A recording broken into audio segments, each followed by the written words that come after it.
نحمده ونصلي على رسوله الكريم أما بعد فقد قال الله تبارك وتعالى في كلامه المجيد كنتم خير أمة أخرجت للناس تأمرون بالمعروف وتنهون عن المنكر صدق الله العظيم وقال رسول الله صلى الله عليه وسلم بلغوا عني ولو آية অত্যন্ত আনন্দের বিষয় যে আমরা এখানে একটা সেমিনারে উপস্থিত হতে পেরেছি।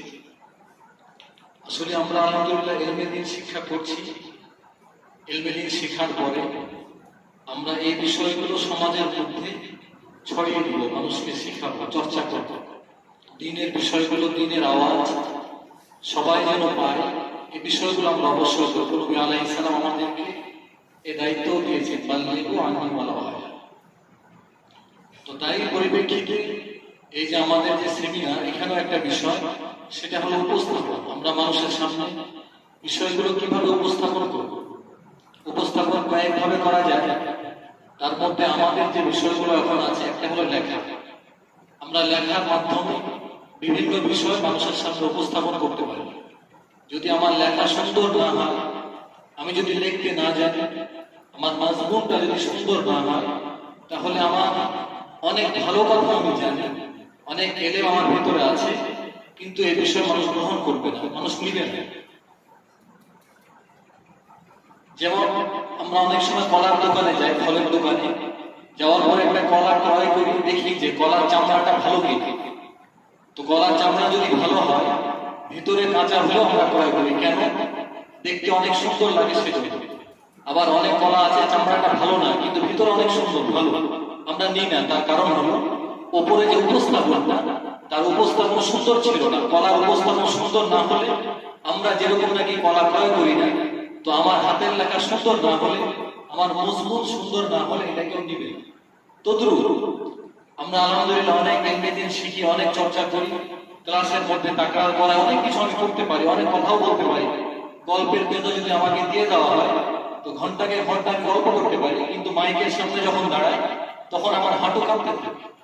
মানে আমি বলতে পারি না। বলার যে যোগ্যতা, উপস্থাপনের যে যোগ্যতা, বলার বিষয়, এই বলার বিষয়ে আমরা অনেক দুর্বল। বিশেষ করে কওমি মাদ্রাসার মধ্যে খুবই দুর্বলতা দেখতে পাওয়া যায়, হাতের লেখা আর বলা। তো হাতের লেখা তো অবশ্যই আমরা চর্চা করব, বলার বিষয়টাও চর্চা করব। তো সেই পরিপ্রেক্ষিতে আছে আমাদের সেমিনার।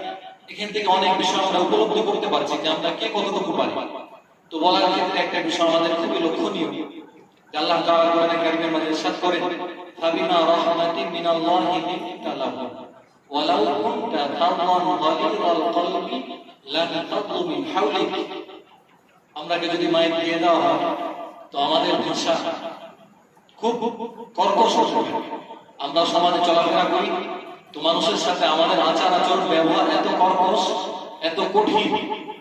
যখন জিজ্ঞাসা করা হয় কি ব্যাপার এত কঠিন কেন, তখন আমি বলি এটা কোরআনের বরকত, কোরআনের মুজিজা, কোরআনের রূহ, আমি কোরআনের কথা বলি। তো কোরআনের কথাগুলো যখন আমি কর্কশ ভাষায় বলবো, যদিও নাকি অনেক সুন্দর কথা, কিন্তু এই কথা কেউ গ্রহণ করবে না। মধুওয়ালার মুখ যদি তিতা হয়, মধুওয়ালার ভাষা যদি তিক্ত হয়, তার কাছে কেউ মধু ক্রয় করবে না, যতই মিষ্টি হোক, যতই ভালো হোক, যত ন্যাচারাল হোক। আমি একজন আলেম, আমি একজন তালিবুল ইলম, আমার কাছে ইলমের অনেক কিছু বিষয় আছে, কিন্তু আমার ভাষা সুন্দর না, আমার উপস্থাপন সুন্দর না। এই বাড়িতে যাওয়ার পরে আমার চলাফেরা, আচার আচরণ, উপস্থাপন শুধুমাত্র কথা বলেই না, আমার আচার আচরণ, টুপি, পাঞ্জাবি, আমার ভাষার পরিচ্ছদ, সব বিষয়গুলো, সার্বিক বিষয়গুলো আমার উপস্থাপন। আমি কোন মাদ্রাসায় পড়ি কেউ জিজ্ঞাসা করবে না, বাকি আমাকে জিজ্ঞাসা করবে না, আমাকে পিছনে বলবে যে এই ছেলেটা কোথায় পড়ে, কি দেখে বলবে? আপনার কথা শোনেন না, আপনার লেখা দেখেন না, আপনার পোশাক পরিচ্ছদ থেকে, আমার পোশাক পরিচ্ছদ থেকে জিজ্ঞাসা করবে এই ছেলেটা কোথায় পড়ে, অন্যদেরকে জিজ্ঞাসা করবে। এই জন্য আমাদের চলা বলা সবকিছু, চলা বলা লেখা সবগুলো আমাদের উপস্থাপন, আমাদের উপস্থাপন যেন সুন্দর হয়। আমাদের উপস্থাপনের মধ্যে কোনো কর্কশতা যেন না থাকে। কর্কশতা থাকলে যতই আমরা ভালো কথা মানুষকে বলি না কেন, মানুষ এটাকে কখনোই গ্রহণ করবে না। এই জন্য আমাদের ভাষাকে অনেক সুন্দর করতে হবে, অনেক নরম করতে হবে।